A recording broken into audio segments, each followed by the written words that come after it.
এখন থেকে আমরা কোডফোর্সে বিভিন্ন সমস্যার সমাধান করব। কোডফোর্সে অ্যাকাউন্ট ক্রিয়েট করার পর আপনি চলে আসবেন আপনার ব্রাউজারে এসে এই লেখাটা লিখবেন। এই লেখাটা লিখলে একটা ওয়েবসাইট পাবেন, আইসিপিসি অ্যাসিউট ইউনিভার্সিটি কমিউনিটি। এরপরে এখানে এসে প্রেস করবেন। পরে শিট অন, একদম সর্বশেষ দেখবেন শিট অন লেখা আছে, আপনি এখানে এসে এন্টার করে দেবেন। এরপর আপনি এখান থেকে বিভিন্ন সমস্যা রয়েছে, আপনি এর মধ্যে যে কোনো একটি বেছে নিয়ে সেটা সমাধান করবেন। তো আমি একটি দেখিয়ে দিচ্ছি। প্রেস করলাম এবং এখানে মাল্টিপলসের এই প্রবলেমটা চলে আসছে।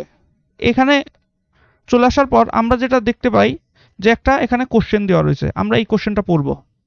এখানে বলছে এ এবং B multiples if A is multiple of B or vice versa. অর্থাৎ কি, এ কে যদি আপনি বি দ্বারা ভাগ করেন এবং সেটা যদি নিঃশেষে বিভাজ্য হয়, আবার বি কে এ দ্বারা ভাগ করতে পারেন, সেটাও যদি নিঃশেষে বিভাজ্য হয়, যে কোনো একটা কন্ডিশন যখনই সত্য হবে তখন সে কি করবে, অ্যান্সার দেবে কি মাল্টিপলস।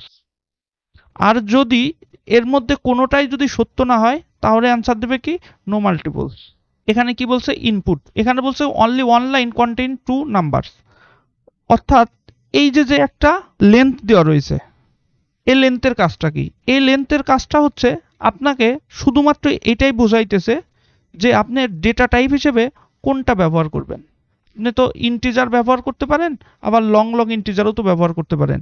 তাহলে এদের মধ্যে আপনি কোনটা নেবেন, এই যে একটা ডিসিশন নিতে হবে যে আপনি কোনটা নেবেন, এই সমস্যা অনুসারে ওরা এখানেই সেটা আইডেন্টিফাই করে দিয়েছে।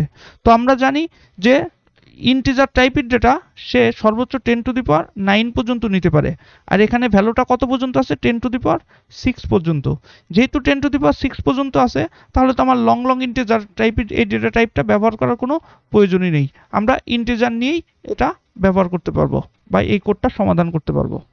তো এই যে ডেটা টাইপ কোনটা ইউজ করব, এটার জন্য এটা লেখা। আপনার কিন্তু কন্ডিশন দিয়ে এটা চেক করার কোনো প্রয়োজন নাই।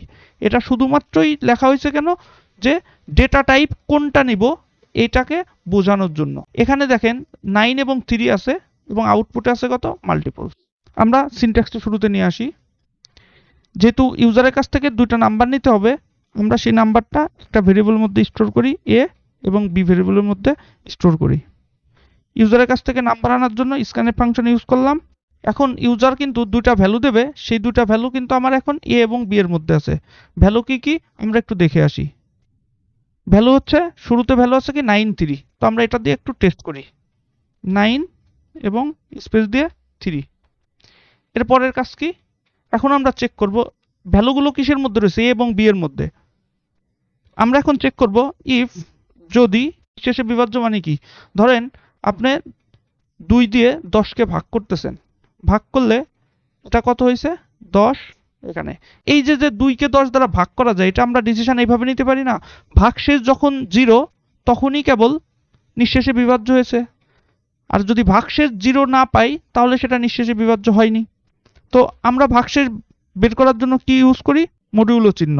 তো আমরা এ মডিউলো বা পার্সেন্টেজ বি, এটা যদি ভাগশেষের মানটা যদি 0 সমান হয়, অথবা এ তো কেবল একটা কন্ডিশন হচ্ছে যে এ কে বি দ্বারা ভাগ করতে পারেন, আবার বি কেও তো এ দ্বারা ভাগ করতে পারেন।